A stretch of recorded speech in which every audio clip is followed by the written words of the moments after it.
Hey everyone, it's Renata with Renata's Garden, and welcome to another episode of Unearth Horticulture. Today we are on a field trip. As you can see, we are not in my greenhouse. This is Ryan's greenhouse, and he's actually a butterfly breeder, and we met each other at the Old Town Farm and Art Market in Wichita here in downtown, and we've actually been doing markets together for 2 years. That's most of my business's life, most of the plant bus's life. And his business is called the Hatchery Butterfly Farm. And we've been really wanting to do a collaboration for a while now. And we had the perfect idea. Kansas Day is coming up on January 29th. And to help educate people, kids, adults, all ages, on different native pollinators and the importance of them in our local ecosystem, the importance of pollinator plants, from my perspective as well, we are going to run something called the Butterfly Bus. It is what it sounds. We are putting live butterflies in the plant bus. We're heating it all up nice and toasty for the butterflies.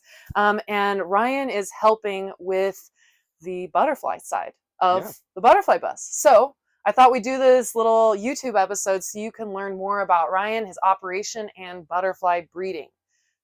So, Ryan, can you tell us a little bit about what butterfly breeding is and what the purpose of it is? Yeah. So first off, thank you for coming me, by the way.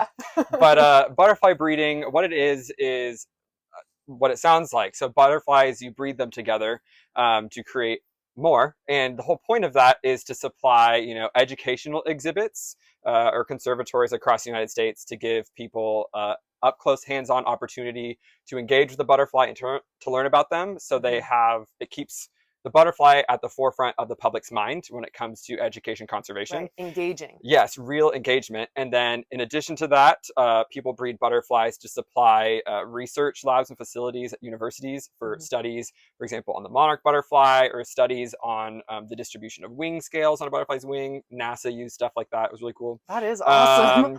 Then a lot of them, there's some people that do them for hospice care patients, because it gives hospice care patients something to look forward to with loved ones, and it will help them to share this relationship with them. There's so many different things, like funeral releases and things like that, because the butterfly, not only is it used for scientific educational purposes, the butterfly in our culture symbolizes a lot.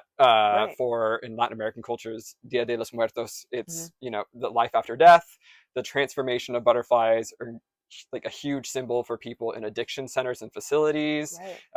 Just there's a lot of different uses for butterflies. And tied in with butterflies, you can't have butterflies unless you have their host plants that they lay eggs on.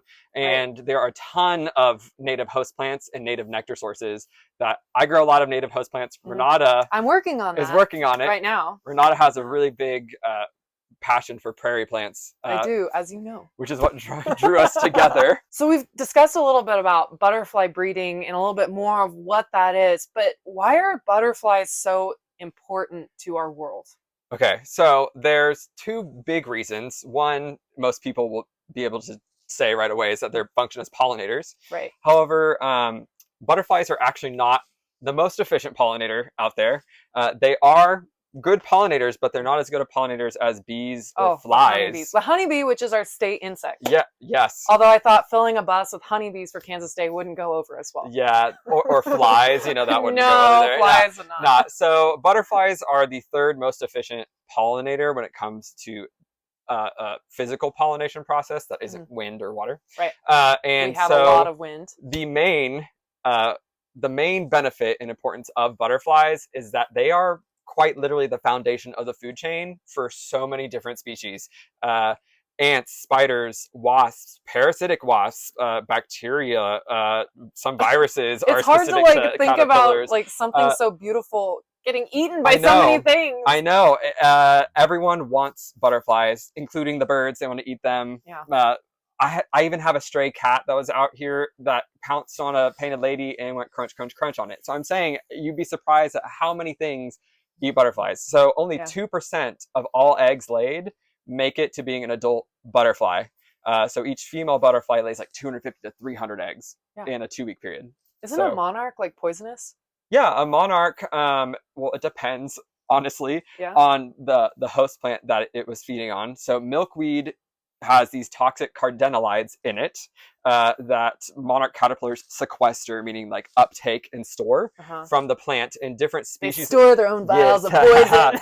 Honestly, a lot of butterflies, their main defense mechanism, if they have the ability and they evolved to have the ability, is defensive in the way that they're poisonous. Right. So I feel like every kid learns about that in 4th grade.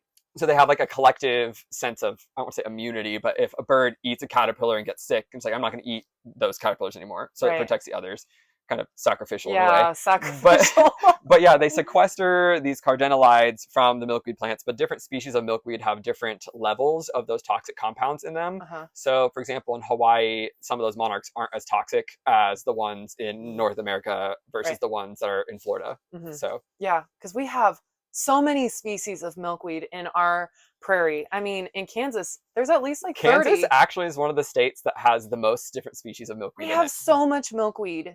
There is so much milkweed in Kansas. There's also an endangered species of milkweed in Kansas that is actually, I don't know if it's been seen in Kansas recently, but it was the last place to see it. I think it's called Mead's milkweeds. Okay, well, I'm going to look that up after we're done shooting this, and I'm going to hunt that sucker down. All right, so Ryan, what is your favorite butterfly? And then, of course, since we're on Unearth Horticulture, what is your favorite plant? Okay, well, what's fun is they're both related. So my favorite butterfly is the pipevine swallowtail, Bacchus philinor. It is North America's most toxic butterfly. And because of that, there are 6 different species of butterflies that mimic its coloration. 6? Yeah. So I can't probably list them off the top of my head, but you know, you can send me a list and I'll put them in the video. Spicebush swallowtail, the female dark morph black swallowtail, the female dark morph tiger swallowtail, the black swallowtail, the I'll send them to Adam.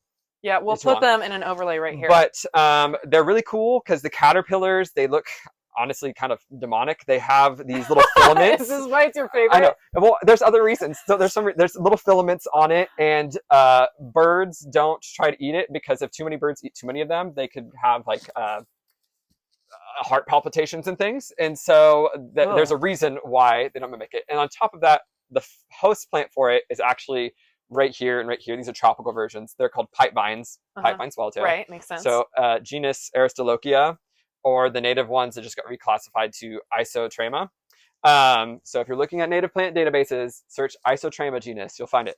But they actually, in Europe, the Europe equivalent of this, it's called birthwort because there's chemicals in it that would help people that were having problems inducing labor. Man, and that's such a European thing. I know, but it's like a medieval thing, right? And so like they would take this slightly toxic compound and the body would be like, oh, and like the baby would it would cause contractions. Yeah, basically. Yes. And so this is a nature episode. And on top of that, what's really fascinating is the flowers of these are called pipevine because the flowers look like a little smoking pipe and they attract flies to pollinate them. So when they go into the tube, there's these little hairs facing down. It traps the fly in there for a day. It's all this. And in the morning, those little filaments will relax, let the fly out, and it will go into another flower.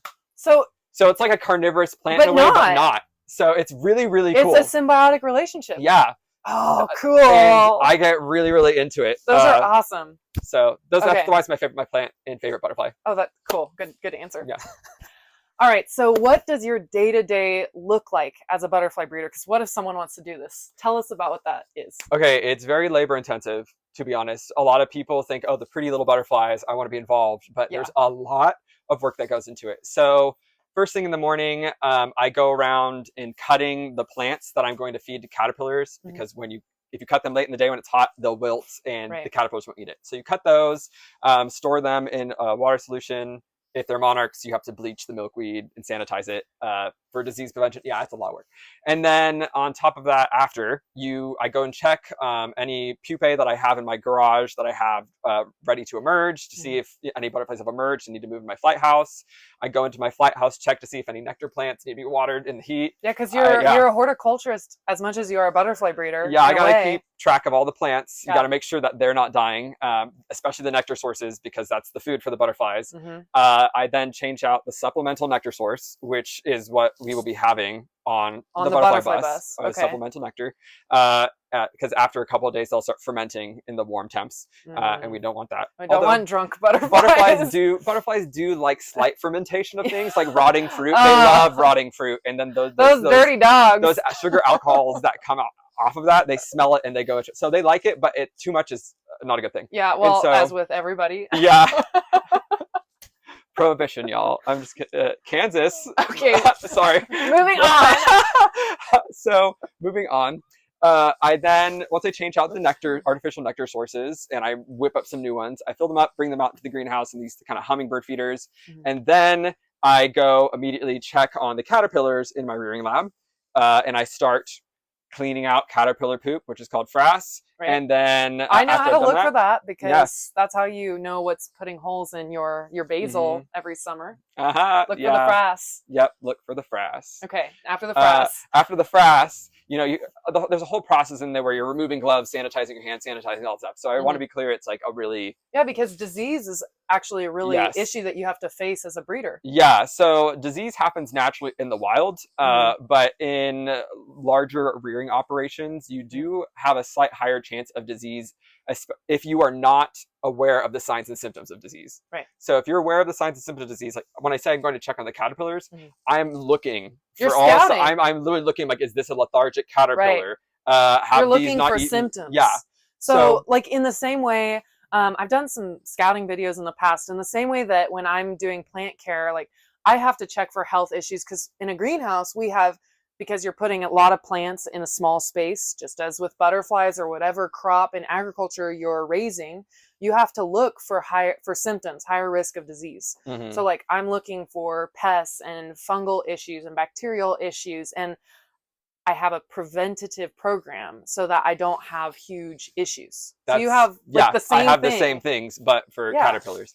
That's cool. Yeah, it is. Yeah. So I basically look over the caterpillars first, and I kind of do that while I'm removing their poop and kind of making sure that entire enclosure is clean. And then, I change gloves. I do all my good things between each enclosure, and then I put in their food once they're out of the food. And then they have an abundance of fresh food to feed them from for that day. And then I go and ship things out to exhibits. I'll collect pupae from those containers. I'll ship them overnight to exhibits and insulated and with an ice pack to educational exhibits. And if I have any releases, then I go ahead and then hand feed butterflies that are needed to go out to exhibits or small releases. So when you're shipping off to exhibits, first I have two questions I thought of. One, you said you use ice packs. Yes. Why do you use ice packs? Okay, so it gets hot here in the summer, and shipping cars like UPS and things and FedEx, they're not air conditioned, and they get really hot.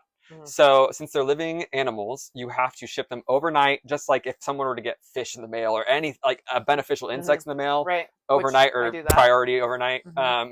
And then on top of that, the ice pack will keep the temperatures lower. So if it's like 98 degrees outside or even 80, that ice pack will keep the butterflies at around 60 degrees, which is a good temperature range to keep them at, because butterflies, they're not warm-blooded. Right. And so when they're brought down to the temperature, kind of mimicking nighttime temps, it basically mimics roosting. Like they're at rest at that temperature. So they're sleeping. They're chill. Yeah. So they're not smothered in a small space, and they're literally just kind of sleeping. My second part of this question after the ice packs was in what life stage do you ship your butterflies to exhibits? So I ship them in the third life stage. It's called the pupal stage. Most people know it as the chrysalis. A lot of people growing up learned it as cocoons. That's more moths. Butterflies don't really form a cocoon. They have chrysalis. And I ship those out in these little cryo storage test tube boxes. Yeah. And I could put up to 100 in them, and I ship them to an exhibit. And that's the best. And they know where to go from there. They're already kind of naturally pre-packaged in their chrysalis. And naturally have evolved to be as compact and healthy as they can be in a small space. And so then exhibits take those out. They put them in a mesh enclosure or pin them up on a chrysalis emergent station. Yeah. And they will emerge, and then they release them into their exhibit. That's so cool. Sorry to be I mean, if flippant. you think about it, in nature, chrysalis have to be really resilient because, I mean, just you go outside in Kansas on a really windy day in the spring, oh, like it's a miracle any butterflies ever make it. I mean, really, it is. Yeah. Like, didn't you tell me some stat about how many butterflies actually make it from caterpillar to adult stage? Well, from an egg to adult, it's only about 1 to 2%. So there's in the wild. In the wild. But in captivity, that can be, 95, 97%. Right. So you're basically helping to populate the world. Well, right? A little bit? A little, but you also, this is a fun fact that I like to share, is that, if butterflies didn't have predators, really, we wouldn't have food to eat, because there's moths and butterflies everywhere. If something was eating them, they would be the ones that causes a plague, essentially. They would eat all of our plants. So it's like there's a good thing that they're the foundation of the food chain. Right. However, with pesticides and other things, we are causing their populations to get to very low levels, and climate change is the main driver of that. Right. So doing the best I can for raising butterflies and bringing the awareness to the forefront is my main mission. Right, because really what we need to do is educate mankind, humanity, to know how we are causing the problem. Yeah. And so that we kind of mitigate those issues. Like reducing pesticide usage as much as you can. Only use it when absolutely necessary. Best practices. Yes. Best practices. And then on top of that, planting their larval host plants and, planting nectar sources that help support them throughout the entire season, and especially monarchs. Right. Monarchs in the fall need fall nectar sources. So a lot of people might be planting tropical plants and hoping that they'll sustain in the fall and cooler temps. But in cooler temps, tropical nectar sources don't produce as much nectar because it's not as warm. Right. And so having those native fall blooming flowers like asters or Greg's mistflower and things like that are really important to fuel migrations of monarchs and other butterflies. That's like it's one of my soapboxes. I've been working so hard to start a native production plan with regionally native plants, because what a lot of people don't realize is that our box stores, places that are selling pollinator plants to you, they have a tag in the pot that has a little monarch butterfly logo on it, and they say, buy this because if you plant it, you're going to help the monarch population. When in reality, monarchs aren't the only things that we need to be supporting. And also, sometimes the plants that they're considering pollinator plants aren't necessarily, they've been hybridized or bred to the point that they're really pretty to our eye, but they don't function as well for our pollinators. Like if they've got double flowers, things that alter their appearance for our pleasure don't necessarily help our pollinators. So my native production plan is all about taking seeds from the Flint Hills Prairie and actually having regionally native plants with genetics that have adapted here where we are in the Wichita, Kansas area, and a lot of those fall bloomers. Because milkweed, everyone loves milkweed, and yes, milkweed is important. It's also a very hard crop to grow without chemicals. And obviously, if you're growing natives, you don't want to be using chemicals as much in production. So I've been really working on focusing on the Asteraceae family, the sunflower family, which houses like your solidagos, your goldenrods, your asters, a lot of your late summer into fall blooming plants. Those are what's in production for me right now in my greenhouse. And the reason why those are phenomenal for butterflies is because that is the preferred plant family to use as nectar sources, because they have compound flower structures. I didn't know that. So, but I knew that. That's why I was like, let's get together. Yeah. Okay. Why is it important for the general lay person, us, to support butterfly breeders?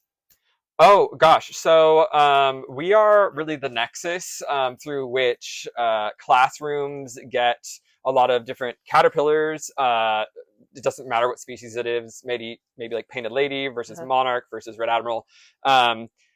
The USDA highly regulates us with what species we can ship across state lines. So each state is I'm only allowed to ship, like 4 different butterfly species into Missouri for educational purposes. But we are the nexus through which educators get their butterflies, through festivals, through like even documentaries contact us if they need shots of certain butterflies for a documentary for educational purposes. Like I said, research facilities, a lot of them do studies. So if we are not producing those butterflies, it will become very difficult for people to do any of those. And educating people on certain butterfly species, if they can't get them to educate with, they'll have a lot harder of a time educating. Right. And hands-on education, I found, even with the plant world, is the most effective way to help people understand and get in touch with nature and our ecosystems and what they can be doing as an individual in their impact on the world. And if you look at adult learning theories, there's the experiential learning model, there is the social learning model, and the transformational learning model. And that's basically what, interestingly enough, we are basically doing with all our education. Like, we're giving someone a hands-on experience as an adult. They draw from prior experiences to educate themselves on what they're currently learning about, and hopefully will shift their perspectives on things. Adult learners, they learn a lot better when it's not someone telling them what to do. Right. People will be like, no, I don't want to do that. We have complexes as adults. So like, they're a lot more independently driven. They want to seek someone out with the information and to learn in a more community setting. Right. They're doing the discovery. Yeah. We're just enabling their discovery. Yes, we're fostering a habitat of education. Yeah. Yes, and answering any questions, because Ryan's so knowledgeable, as you can tell from this video, and I come from the plant side of it all, and we're living it every day with what we do. And our hope is just to continue to spur on that education movement so that people are aware of what's going on in the world around them. It's important to support butterfly breeders too, because so many people get bogged down by the world and they're not inhabiting their bodies anymore, and giving a person a moment to have their attention drawn to the little things, like in nature, you're like, oh my gosh, look at this little caterpillar or this butterfly. It helps center you and ground you, and it brings you back into nature instead of separating you from nature, so that you can be more able to learn, receive information, interact with nature, and become just a good steward of the environment. Yeah, because that's what we all are shooting for, right? Yes, I'm trying to get people to come back to look. There's so many people that are like, I haven't seen a butterfly in years, and it's just because they're not looking for them. So the second I give them a moment with a butterfly or a caterpillar, out of nowhere, like maybe like a week or two later, they come back up to me like, I'm seeing butterflies everywhere now. Oh my gosh, I got butterflies on my brain. And so bringing people's awareness to that is so important. You'd be so surprised at how many people are just unaware of the environment that's all around them. It's a whole nother topic, but like we have our noses in our screens all the time now. We are not good at living in and being in a world where we're aware. And that's the same thing with plants. I remember at K-State, I took an arboriculture class, and I mean, trees, obviously you see them all around you all the time, but I'd be driving down the road, I'd be like, codominant stems, like there's a tree that's gonna fall on someone, or like I'd see different tree species that I never saw before. And I'm a horticulturist. I was there for horticulture, but I didn't even notice a lot of trees until I took this class, and it made me like hypersensitive or hyper aware to that specific thing. And so that's what we're doing with the butterfly bus. So we're doing this butterfly bus event in the middle of winter, because Kansas Day is January 29th, which is highly inconvenient, Kansas. But we wanted to have this experience on Kansas Day because it's also a time I want people to have a sense of Kansas pride for the life and the ecosystem that lives in Kansas. So we wanted to do it this time. But also, you might think there's no butterflies flying around naturally outdoors in January in Kansas. So how are we achieving this?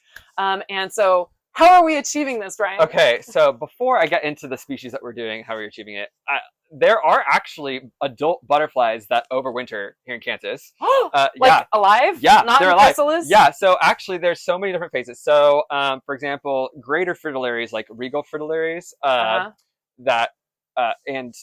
see, I think great spangled fritillaries, all of those, they actually overwinter as an egg, a little tiny egg, around the areas of where prairie violets will be, and they'll emerge, and then those caterpillars will hatch from the egg and find it. prairie violets. They're beautiful, and they're really important because there is an endangered species of Fritillary in Kansas, and in Kansas, that's like one of the only places in the U.S. now where it is stable. Anyways, so they overwinter Kansas. as small caterpillars. Actually, I lied. So they hatch out as little tiny caterpillars, first instar caterpillars, and then they feed on the prairie violets in spring. And then there's certain species that overwinter as caterpillars. Swallowtails overwinter in their chrysalis phase, and so do cabbage whites. And there are several butterflies like mourning cloaks, goatweed leafwings, even question marks, things like that, that can overwinter as adult butterflies here in Kansas. They're hiding in leaf matter or in like crevices of bark. And on warm days, like in late February even, I've seen goatweed leafwings. They're like this. The outside of their wings are brown. They look like leaves. The inside is orange. So if you see a butterfly flying in a wooded area in February, it's probably a goatweed leafwing. So there are butterflies around that overwinter here. Now, a lot of butterflies, they migrate south too because they don't have little jackets and sweaters like us to be able to stay warm, and they put a pause on their reproductive system, and then they will resume that when hormones start flowing again in warm temps in the spring. So that's the case with monarchs. Monarchs, they can live like 6 months in their winter phase. That's a really long-lived insect. Which is not usual for their main season. Monarchs usually only live about 2 to 3 weeks as an adult through the breeding generations throughout the summer. And in the fall, the main migratory one, it can live up to 6 months. And they live off their stored lipid reserves in their bodies that they have built up from nectaring on nectar sources as they migrate down to Mexico. And so our monarchs, they are not currently being bred. They are migratory ones that are being overwintered here. The monarchs were on the bus. On the bus, yes. The monarchs on the bus are overwintering under the same environmental conditions as in Mexico, around 55 degrees, same humidity levels and things like that. And they will not break diapause by being on the bus. They will break diapause in the spring. And then I have painted ladies available on the bus. They are they emigrate different places in the fall, and they will continue breeding on different plants. So as long as the temperature is warm enough and the plant's there, they will still be around. And in greenhouse settings and things like that, that can happen. And then cabbage whites and swallowtails, I'm going to have some of their chrysalis available on the bus so you can see them. And I've pulled out just a very few of them to see if they will emerge so that you can learn about the butterfly. And then this will hopefully inspire you to plant all of their native host plants this spring. But yeah, there's butterflies. You're surprised. They're out here in the winter. You just don't know it. That's so cool. Yeah. I'm going to ask one follow-up question. So you mentioned monarchs are migratory, and you're overwintering some here as adults in what they would be experiencing in Mexico. Yes. Right? Yes, I'm getting this correct. I'm repeating this information. So if you are breeding butterflies here and you're overwintering them, are they in some way, their genetics, are they going to lose their ability to migrate in the future? So no, there are actually a lot of so there's a lot of studies over the last 10 years that they've tried to do to figure things out. And initially some findings were showing that it is possible that maybe breeding them would cause monarchs to not be able to successfully migrate. But there is evidence of monarchs being captive bred and tagged, especially through Monarch Watch, that have made it all the way to Mexico. And on top of that, those tags that they find in Mexico are only found on the dead butterflies once they fall to the ground. There could be, who knows how many tagged butterflies or brood monarchs up in the rearing, like up in the main clustering colonies. They can't see those or access those, find the number and things. They can only get them when they die. So there is some small evidence that butterflies that are reared could have, if they're not raised under the same environmental stimuli as wild monarchs, that they might have smaller wings, and that is often associated with not being able to make it all the way to Mexico. However, the ones that have been reared in outdoor conditions in the fall that most mimic, wild butterflies, they are triggered into diapause. Their metabolism slows down, just like migratory ones. They tend to have larger wings, and they have this instinct to go south. So when I am overwintering mine, I have 7 different genetic lines that I'm overwintering. And so that's impressive. I know, right? And keeping them separate and knowing which one's which. And so hopefully this spring, we'll have a monarch laying a few eggs here, and I can, bleach and sanitize the eggs and stuff to make sure there's no disease on them, and raise it for another generation to introduce it with my genetic lines. I'd have 8 genetic lines, and I track which ones pair with each one to reduce genetic bottleneck and to try to reduce the limiting traits, essentially. And so we're butterfly breeders that are really, really responsible with it are keeping those migratory So basically, you're a trained professional on preventing things like that from happening. Yes. And you're keeping an eye on it. Yes. Signs and symptoms. Yes. Continued education. Yes. That does it for us here on this episode. I hope you enjoyed. If you have any questions, make sure you shoot them in the comments below. And until next time, you've been watching Unearth Horticulture. Thank you.